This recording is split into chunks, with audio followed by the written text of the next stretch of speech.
going to share with you my favorite methods of distressing the boards before I paint them to create signs.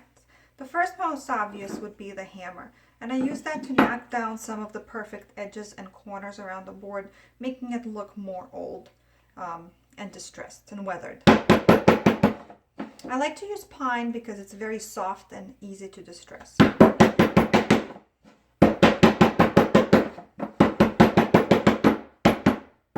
As you see, it creates really nice, uneven edges and makes it look like the board has been around for much longer than it has been. The next thing that I like to do is create cracks going alongside of the board. For this, I usually use two sides of the board. I find the way that the grain goes and I just create them going along the grain. And for that, I just use a regular butter knife. So all you have to do is just hit your board on the edge. And it creates these pretty realistic looking nicks. And just looks like they're chipped away.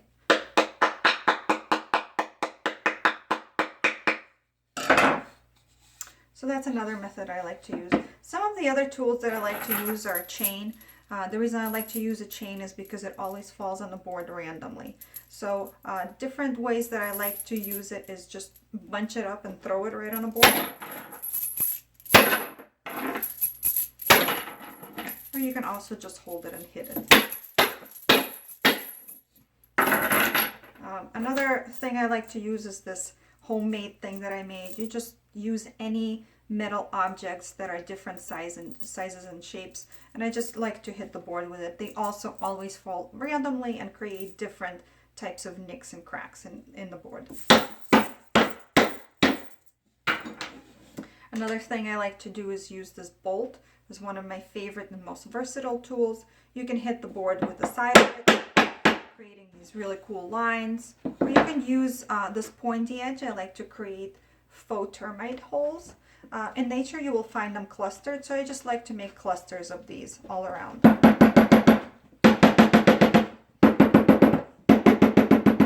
You'll also notice that when I'm distressing, I usually stay around the edges so that when I go to stencil, my design area will be fairly nick free, so the stencil goes on evenly and we don't miss any parts of the words. Another thing that I like to do is use a hammer and just go around the entire board, and I move the hammer back and forth, creating different types of grooves. And one of the ones that I like the most are these half moons that the hammer can create if you just hit it with the side.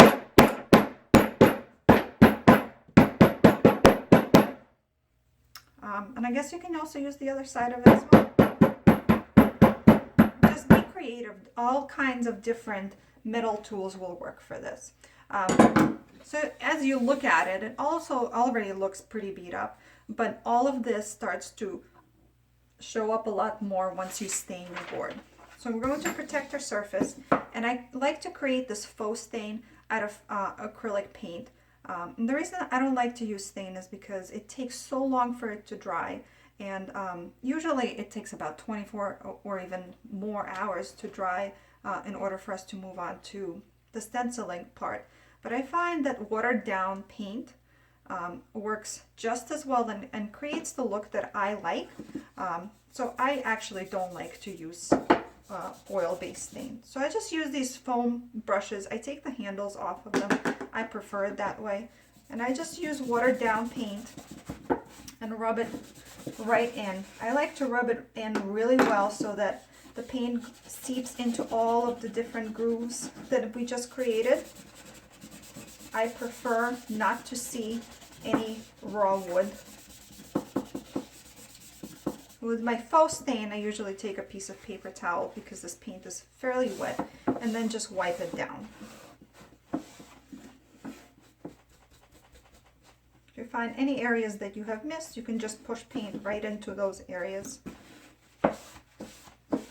So when you wipe it off, you start to see the grain, and all of these nicks and grooves that you just created just emerge. Of course, we want to paint the sides.